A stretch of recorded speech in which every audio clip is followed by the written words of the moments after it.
ओम शांति। 23 सितंबर के ईश्वरीय महावाक्य नंबर 1। बाप द्वारा तुम्हें राइट पथ मिला है, यानी सच्चा रास्ता मिला है, इसलिए कोई भी उल्टे कर्म व विकर्म नहीं करने हैं। नंबर 2। हर मनुष्य जो भी कर्म करता है वो विकर्म बन जाता है, जो भी संकल्प चलाता है वो विकल्प हो जाता है। ऐसा क्यों? क्योंकि बुद्धि को जो राइट रॉन्ग की समझ होनी चाहिए वो नहीं है। माया ने तो बुद्धि को ताला ही लगा दिया है। रॉन्ग को राइट समझते हैं, राइट को रॉन्ग समझते हैं। सत्य पहचान ना होने के कारण संकल्प विकल्प कर्म विकर्म हो जाते हैं। नंबर 3 पॉइंट है, शिव बाबा आकर के हमारा सहायक बना है, सहयोगी बना है, साथी बना है। बाबा का बनकर के हम भी सभी मनुष्य मात्र के लिए सहयोगी और साथी बने हैं। नंबर 4 पॉइंट है, शिव बाबा जब आते हैं तो हम बच्चों को सबसे पहले आत्मा और परमात्मा का भेद समझाते हैं। मनुष्य ना तो आत्मा को जानते ना ही परमात्मा को जानते। हम बच्चों ने शिव बाबा के द्वारा ही आत्मा और परमात्मा का क्या नाम रूप है ये समझा है। बाबा सत्य है, चैतन्य है, ये हम बच्चों की बुद्धि में है। शिव बाबा स्टार मिसल है। नंबर 5 पॉइंट है, आत्मा के अंदर ही मन बुद्धि और संस्कार होते हैं। पहले मन में अच्छा व बुरा संकल्प आता है, फिर बुद्धि सोचती है करूं या ना करूं। जब तक बाबा कहते संकल्प नहीं उठे तब तक निर्णय नहीं होता, फिर संस्कार भी नहीं बनते हैं। तो मन का काम सोचना, बुद्धि का निर्णय देना, फिर हम वो कर्म कर लेते हैं। नंबर 6, बुद्धि को अब शिव बाबा से अकल मिली है। राइटियस क्या है, अनराइटियस क्या है। हम बाबा द्वारा राइटियस दुनिया में जाते हैं तो कर्मेंद्रियों से कोई विकर्म नहीं करना है, क्योंकि ये दुनिया तो अनराइटियस है, झूठी दुनिया है। सतयुगी दुनिया सच्ची दुनिया है, राइटियस, उसकी स्थापना ही तो शिव बाबा कर रहे हैं। सत्य बाप सत्य बोलते हैं, सचखंड की स्थापना करते हैं। नंबर 7 पॉइंट है, बाप और वर्षे को याद करो, दुख धाम को भूल जाओ।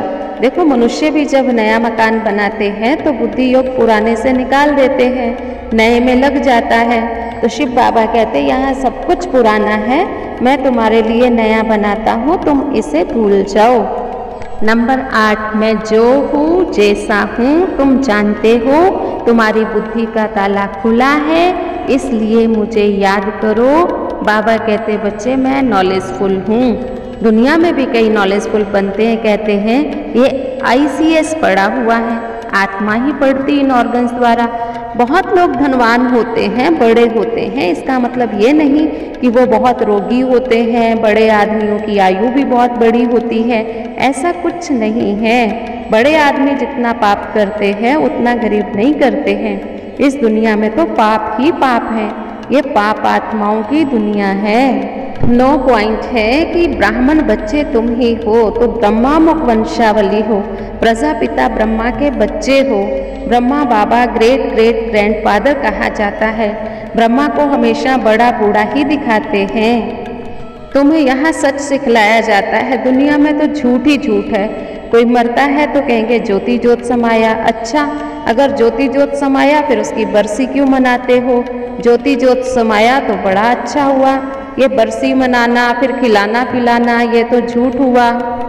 माया ने बुद्धि को ताला लगाया है, बाप आकर के खोलते हैं। भगवान को सर्वव्यापी कहना भी तो रॉन्ग है, इन विचारों को कुछ नहीं पता है।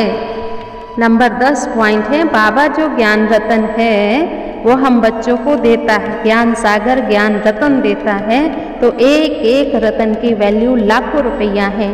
बाबा बच्चों को समझाते, कल की ही तो बात है, तुमको समझाकर राज्य भाग्य देकर गया था, तुमने राज्य किया था फिर गवा दिया। कल राजाई थी आज नहीं है, फिर ले लो। आज और कल की ही तो बात है। तुमको राज्य भाग्य में दे रहा हूँ, तुम कौड़ी से हीरे जैसा तुम कौड़ी से हीरे जैसा बन रहे हो। तुम एक्टर्स ने बेहद के ड्रामा में आदि मध्य अंत को जाना है, त्रिकालदर्शी बने हो। इसलिए बाबा कहते मीठे मीठे बच्चे मुझे याद करो, भूलो मत, मैंने ही तुमको विश्व का मालिक बनाया था। माया तो भुलाने की कोशिश करेगी, लेकिन तुम भूलो मत। वरदान है, व्यर्थ की अपवित्रता को समाप्त कर संपूर्ण स्वच्छ बनने वाले होली हंस भव। होली हंस की विशेषता सदा ज्ञान रतन चुगना और निर्णय शक्ति द्वारा दूध पानी को अलग करना, अर्थात व्यर्थ और समर्थ का निर्णय करना। होली हंस अर्थात सदा स्वच्छ, स्वच्छता अर्थात पवित्रता, कभी भी मैलेपन का असर ना हो, व्यर्थ की अपवित्रता भी नहीं। अगर व्यर्थ भी है तो संपूर्ण स्वच्छ नहीं कहेंगे। हर समय बुद्धि में ज्ञान रतन चलते रहे, ज्ञान का मनन चलता रहे तो व्यर्थ नहीं चलेगा। इसको कहा जाता है रतन चुगना। स्लोगन है, नाव और खेवैया मजबूत हो तो तूफान भी तोहफे बन जाते हैं। आज का स्वमान, मैं होली हंस हूँ।